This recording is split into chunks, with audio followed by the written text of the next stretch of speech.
That's right. I sold my A7S III.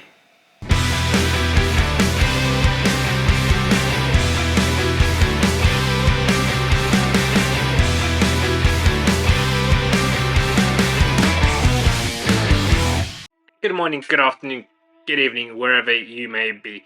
That's right, everybody. I sold my A7S III. Now the question is, do I regret it? And the simple answer is no. And we'll go through a couple of reasons why that is right in this video. So I sold my A7S III and I also sold my A7 III. And I picked up this bad boy. This is the Sony A7 IV. I mean, it looks the same as the other ones, but it is the A7 IV. And this is why I did it. So A7S III, as you all know, predominantly for video, and the A7 III was almost, well, I'll say, maybe not a photo camera, but a hybrid camera with more kind of photo related functions than for video.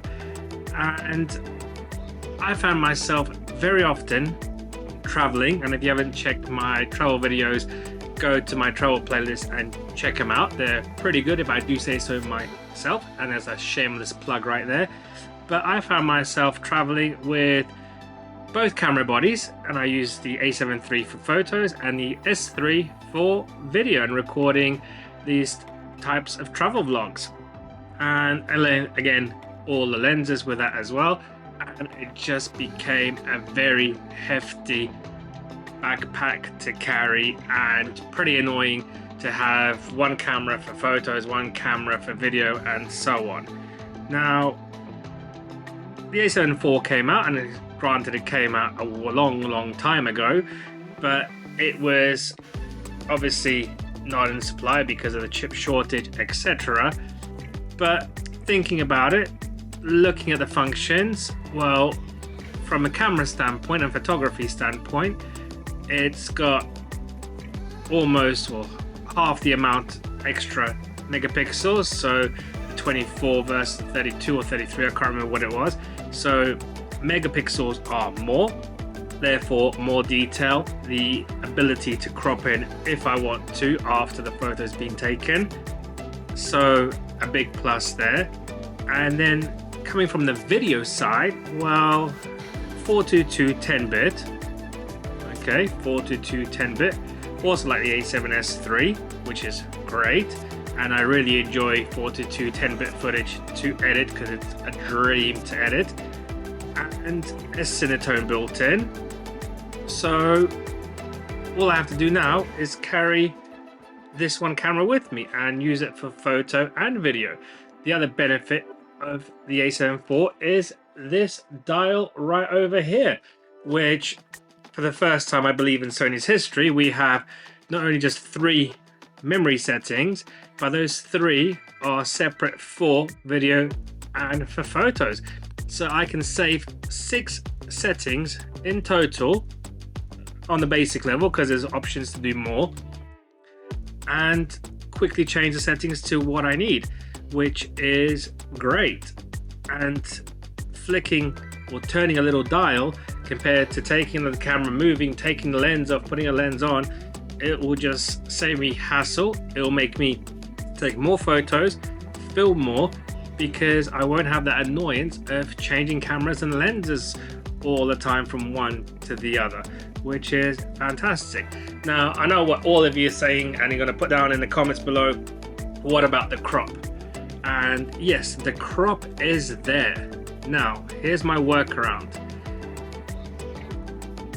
The crop for 4K 60, and yes, again, you'll be saying 4K 120, but hang on right there, because 4K 120, I found myself not using. Well, I was using it, but it turned out that it was almost too slow for the most of the B-roll that I was doing, and therefore I was using 4K 60 anyhow.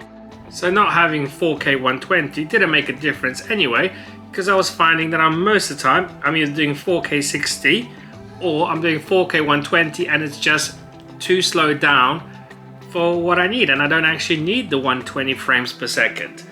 And that was pretty much not a deal breaker for me, the 120. When it comes to the crop in the slow motion, well, that didn't really matter anyway either, because most of the slow-mo was B-roll that I did. Now, when I went to B-roll, I normally put the 50mm or the 85mm on the camera. Now, it goes into crop mode, so the crop is 1.5 times. Now, if I had a 24mm lens, then all of a sudden, with the crop, I'm getting to that 50mm. If I had the 50 on, well, all of a sudden, I'm getting to that 80mm range anyway. So, if anything, it makes me more productive because I keep the same lens on. So, for example, the 24 1.4 GM, which I have on the camera right now. And then I go into slow motion, 4K 60, and all of a sudden, with a 1.5 times crop, is almost there for my B-roll. Or if I'm using a 50mm lens, then the same is true. When I'm filming the talkie headshot, I'll just put a little bit back, go into crop mode for the slow-mo, all of a sudden we're getting there to 80-85mm. So that wasn't an issue whatsoever. So for me, and I know there's a lot of so's, but for me it's an ideal change. And I don't have to worry about having the two cameras, charging batteries for both cameras, because I just have the one and I change the function from photo to video. I pick one of my 3 presets which I programmed in, and job done. So I'm pretty happy. Actually, I'm very happy about the decision I made.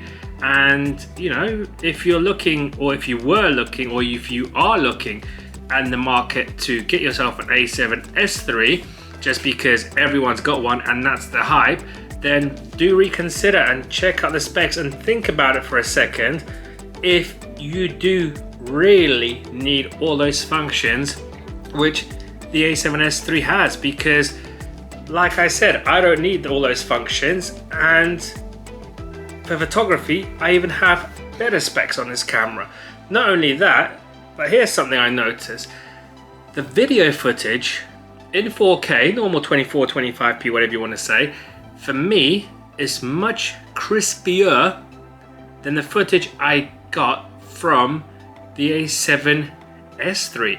Now, I think that's purely down to the sensor. We're talking a 7K sensor scaled down to 4K, so there's much more detail in the first place, with comparing the 12 megapixel 4K really sensor on the A7S III. So I think that's why we have more detail in the picture, which also is a Brucey bonus, which I didn't think about in the first place.